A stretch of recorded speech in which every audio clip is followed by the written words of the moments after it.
Hello and welcome to Rotted Reviews, and today I'm going to be tackling a movie that I just saw last night and has honestly been kind of flummoxing me.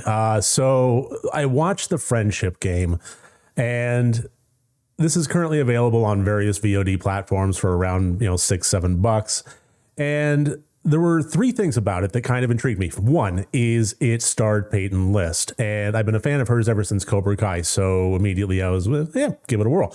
Two, from some of the stills and the trailer, it looked like it was well done, well shot at the very least, fairly professional. And three, it has a 3.3 on IMDb. Wow, that is low. So I was immediately curious about what went wrong with this one. Is the community score accurate? Is this being brigaded? I didn't know.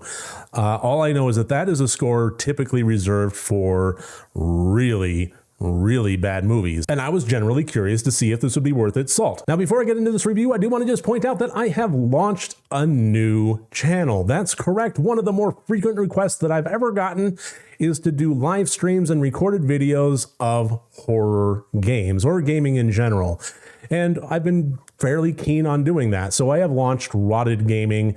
If you want to go ahead and check out the link in the description below or the pinned comment, I will go ahead and leave a link to the new channel, and feel free to subscribe and check out what we got there so far. There's going to be more stuff happening on potentially Twitch, but I'm still figuring it out, but it's going to be a good time. So this was a movie that was written by Damien Ober and directed by Scooter Corkle, which is just the best name ever. I love it. Dead serious.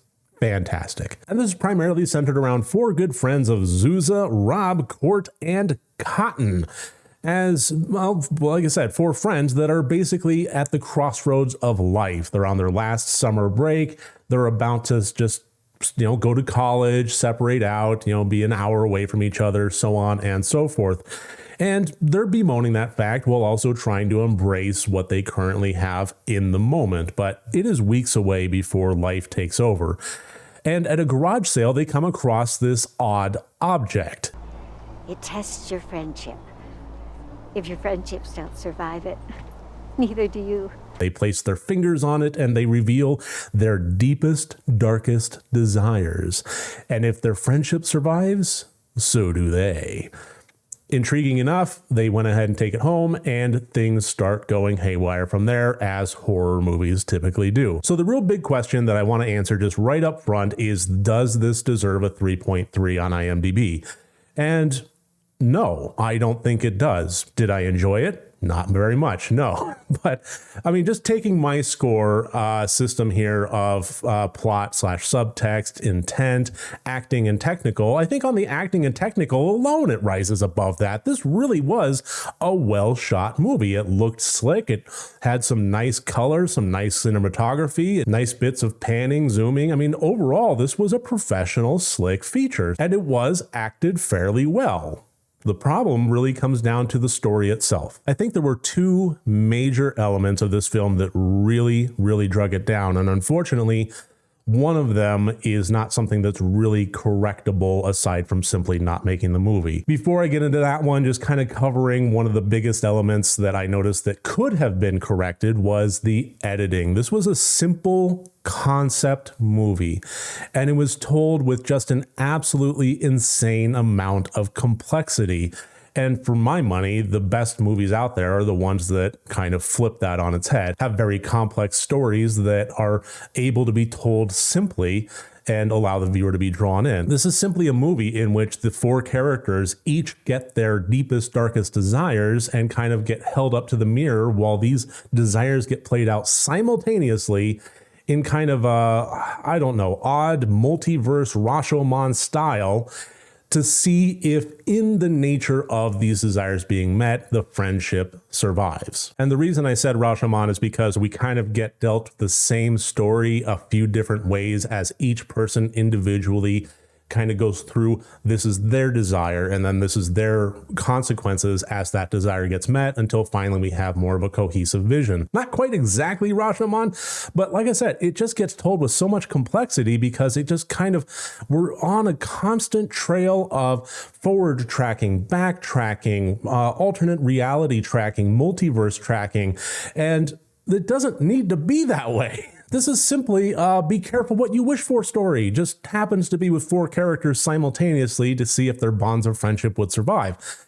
That doesn't need to have timelines all over the place. It doesn't need to have alternate reality characters all over the place. It doesn't need to have multiverse characters kind of butting heads with different versions of their reality, butting heads with different versions of their friends' reality. It just all was such a mishmash. And I just can't help but think that this movie would have been so much better if it was able to just dial that down, pull it back, ask what the nature of this is, what they're trying to convey to the audience on both a storyline level and an emotional level, and just keep it simple. If the core concept is simple, then the execution should be simple, or at the very least, it should be on a level of complexity that draws emotion out of the viewer and allows the resonance of the film to take effect. And this just did not do that. As far as the elements that just can't be fixed, I think it's just the core concept of the movie, and I just could not get past this. We had very adult elements and very adult themes happening within this of alcohol abuse, drug abuse, sex, cheating, murder, all sorts of very adult horror elements that are often in play when we deal with movies that are be careful what you wish for type films. We're also used to having horror movies that are teaching a morality lesson to the characters. That's nothing new. But it is kind of odd to have these adult themes happening through this device that seems to have some measure of intelligence to it, be it a demon messing with the characters or, whatever. It doesn't really get fully explained. It just is. But either way, these characters are going for a very adult ride. And what's the morality lesson?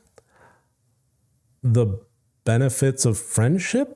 It just seemed like such a juvenile lesson for these characters to be taught by this intelligent, malicious, malevolent entity. They're about to go their different directions in life. And no, their friendship might not stand the test of time. But that's reality. And that's fine. That doesn't mean the friendship itself is something that is inherently faulty. It's just how life works. Maybe I'm just coming at this through a little bit of wisdom of the years, if you want to even call it that. But the absolute reality of life in terms of friendships are we're all just different people throughout the course of our lives. We're continually, hopefully, not in a place of stagnation, and we're moving on, we're learning, we're growing, we're on a journey of self-discovery, and in that self-discovery, we're constantly changing. So the people that are with us as our friends are also changing. They're also learning. They're also growing. And the fact of the matter is that sometimes people grow apart. Sometimes, even if they don't grow apart on a mental or emotional level, that they grow apart on a physical level. They'll have a job that takes them out of state. They'll go to college. It just simply is. And that's okay, because when we go to the new place or we learn the new thing and we take up a new hobby, we're going to find new friends. And that doesn't mean that our previous friendships are diminished or worth any less. It just simply means we're moving on to another phase of our life. And the idea of a malevolent, demonic, or whatever you want to call it, spirit or device or intelligent thing that is trying to teach characters that they need to embrace the friendships that they have throughout childhood, otherwise they'll die? It just seems so odd. Okay, so as a morality tale, it's perfectly fine. I mean, as a horror movie, it's fine. It's a fairly made for TV. It's like an Are You Afraid of the Dark episode. Something that teaches the kids that, they should be within the bonds of friendship. It was an odd dichotomy between the two tonal elements of what it was putting the characters through on an adult level and the tale it was trying to teach. And furthermore, I think that there was a little bit of an actual toxic element in this, because one of the foundational elements of friendship is trust. I mean, honestly, any relationship is built on a foundation of trust. And it should be. And if the trust is no longer there, then the foundation crumbles underneath the relationship, be that a romantic relationship, a friendship, a coworker, anything like that. It needs trust to survive. And if the trust isn't there, if the trust is inherently broken, then maybe the relationship is also broken. And that's not something that is shameful to walk away from. That's self-preservation.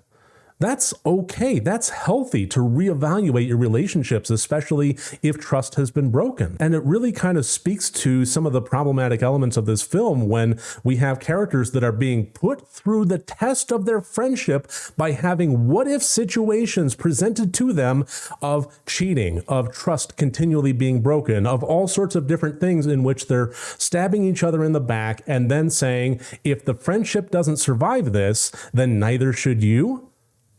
That's horseshit. We should not be surrounding ourselves with folks that are toxic and disrespectful of us to the point of breaking our trust. So that should not have been an element of the stress or strain that the entity put on the friends. Have some external forces be put in place, have some natural conflict that doesn't actually have to do with changing the personalities or behaviors of the friends themselves to see if their natural personalities and actions will actually benefit the friendship or cause it to fall apart. Perfectly fine. But that's not what happened. We were dealt adult themes in what-if situations of multiverse characters and situations that were told with terrible complexity for a simplistic storyline of a juvenile fashion, and ultimately the movie just failed as a result. But again, this was very competently shot. This was a movie that looked good and was acted well. All of the main characters, including Peyton List, did a fairly decent job of this one. I don't really have any complaints per se about the acting or the technical merits of this film. So all said and done, wrapping everything up with a bow, the biggest failure of this movie is the core concept and the execution, which from a plot line is, yeah, that's pretty much everything. But man, a 3.3, I just don't think it deserves that. So I'm finding myself in a very odd position of not being able to really recommend this movie to anybody, but at the same time also defending it against a score it doesn't deserve. It's weird. And it's a weird place to be sitting in. And like I said, the friendship game has been flummoxing me. But that's pretty much all I really have to say about it. If you've seen this movie, I'd love to hear your thoughts. If you haven't seen this movie, I'd love to hear your thoughts on whatever. Leave comments below. If you like this, please click like and subscribe. And remember, next time you want to watch a horror movie, first make sure that it's good and rotted.